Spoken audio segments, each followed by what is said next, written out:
Assalamualaikum warahmatullahi wabarakatuh. Salam damai sejahtera untuk kita semua. Om Swastiastu, Namo Buddhaya, salam kebajikan.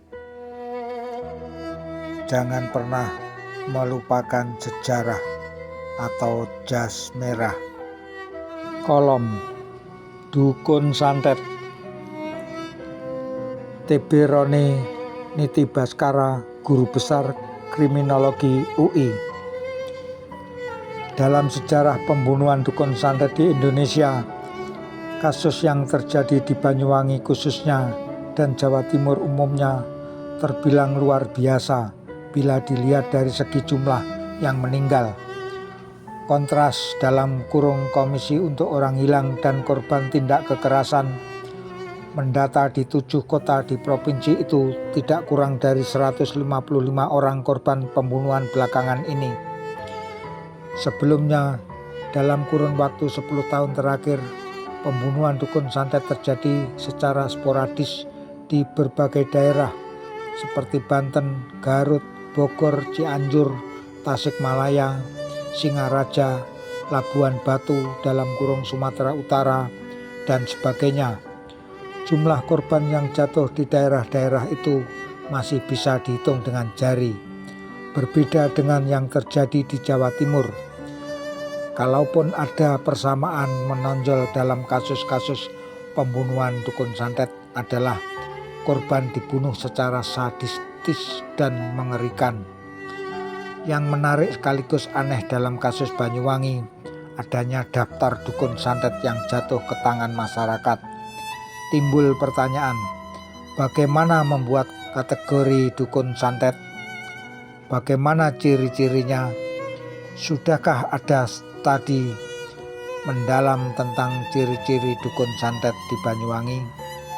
Sementara di Jawa terdapat bermacam-macam dukun, seperti dukun Prewangan, Calak, Wiwit, Petungan, Jampi, Siwer, dan Santet.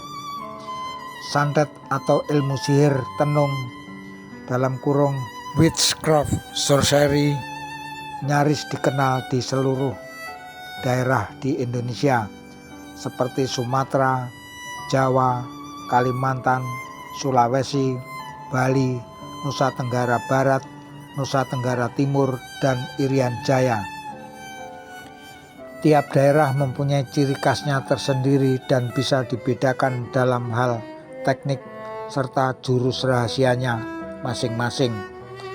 Sementara itu, secara antropologis, penelitian terhadap fenomena santet terpusat di 2 tempat, yaitu Afrika dan Oseania.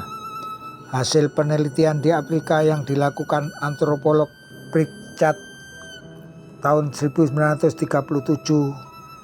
Krigi dan Cricket pada tahun 1943, serta Hunter pada tahun 1937 menunjukkan perbedaan yang prinsipil dengan hasil penelitian Malinowski dalam kurung 1926, Fortune dalam kurung 1932, dan Fit dalam kurung 1956 di Oseania. Perbedaan itu antara lain dalam cara menyantet, sarana santet, dan ciri-ciri khas dukun santet. Di Indonesia juga terdapat ciri-ciri khas tukang santet yang tumbuh dari kepercayaan dan pengalaman warganya masing-masing. Di Bali misalnya dikenal tukang santet yang memiliki kesaktian dan bisa mengubah bentuk badannya menjadi binatang seperti kera, ular, atau harimau, atau yang paling populer menjadi raksasa berlidah panjang yang disebut leak.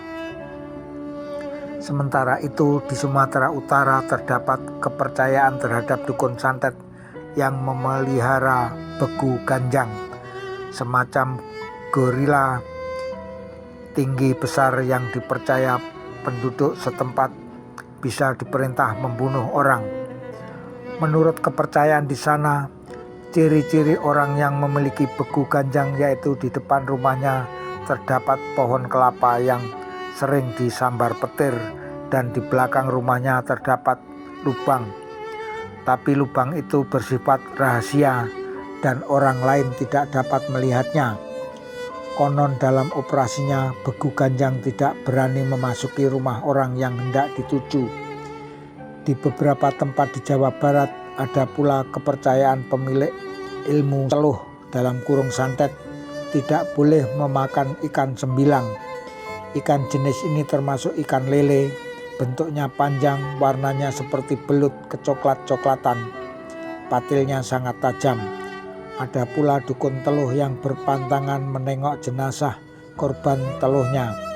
Ia biasanya pura-pura bepergian jauh sehingga tidak ketara bahwa dialah yang menyantet korban. Sementara di Jawa Timur ada kepercayaan bahwa tukang santet sering bertelanjang bulat, merangkak mengelilingi rumahnya atau di tengah kuburan pada waktu malam. Secara antropologis, dukun santet bisa dibedakan atas witch dan sorcerer. Menurut Creed tahun 1947, witch biasanya berjenis kelamin wanita, berpraktek malam hari menggunakan rekan atau pesuruh seperti binatang-binatang tertentu dan turun-temurun. Sementara sorcerer berjenis kelamin pria, berpraktek bisa siang bisa malam. Dalam prakteknya menggunakan mantra atau racun dan tidak turun-temurun. Marwick pada tahun 1970 menambahkan ciri dukun santet yaitu selalu dewasa, memiliki tanda-tanda lahiriah pada tubuhnya seperti matanya merah, orangnya pelit, dengki, gemar berselisih atau sering bertelanjang. Menurut antropolog tersebut, dukun santet hanya mencelakakan para tetangganya atau penduduk setempat, bukan pendatang atau orang yang bertempat tinggal jauh.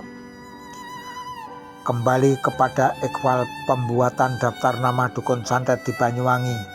Hal itu dalam kacamata kriminologi termasuk proses stigmatisasi. Ini berarti dukun santet melewati prosedur kriminalisasi, di mana masyarakat secara a priori memberikan cap penjahat kepadanya. Langkah ini sebenarnya menyudutkan dan merugikan tersangka dukun santet. Misalnya, di Pasuruan tersangka dukun santet pernah diusir aparat dari desanya dengan mengantongi surat pindah berwarna merah. Di Bojonegoro, Banten pernah terjadi tersangka dukun teluh dipanggil kepolisian sektor untuk menandatangani pernyataan tidak mengulangi prakteknya. Sementara ini merupakan proses labeling yang tidak berdasarkan bukti kuat. Sebutan dukun santet bisa menjadi label pembenaran untuk menyingkirkan orang lain yang tidak disenangi. Mungkin pembuatan daftar nama dukun santet itu semula merupakan langkah pengamanan situasional, tetapi berakibat fatal dan kemungkinan besar menjadi salah satu pemicu pembantaian tersangka dukun santet. Bagaimanapun, pemerintah harus segera menuntaskan kasus Banyuwangi, terlebih karena kaum muslimin, khususnya warga Nahdlatul Ulama, sangat dirugikan menjadi korban fitnah yang tidak berdasar. Forum Keadilan nomor 15 tahun 7 2 November 1998 halaman 75.